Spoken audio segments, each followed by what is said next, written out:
پہلے تو اس بات کو سمجھیے کہ اسلام میں اسلامک دھرم میں جو جانور خریدنے کی ترغیب دی گئی ہے وہ یہ دی گئی ہے کہ جانور عمدہ ہونا چاہیے، اس کے شرائط ذکر کیے گئے کہ موٹا تازہ فربہ ہونا چاہیے۔ مثال کے طور پر بکرے کو لے لیجیے تو وہ اچھا موٹا تازہ ہونا چاہیے۔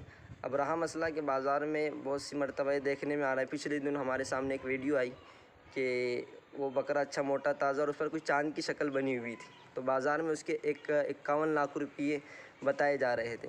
تو اسلامک دھرم میں اس بات کی ترغیب دی گئی ہے کہ بجائے اس طرح کا کوئی جانور خریدنے کے آپ جو ہے تو اس کی جگہ 51 بکرے خریدیے اور پھر اس کو لوگوں میں تقسیم کیجیے تاکہ زیادہ سے زیادہ لوگ اس گوشت سے فائدہ اٹھائے، زیادہ سے زیادہ لوگوں کو اس سے فائدہ پہنچے۔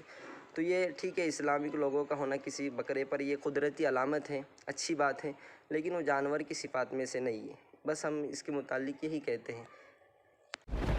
لا إله إلا الله محمد رسول الله، لا إله إلا الله محمد رسول الله۔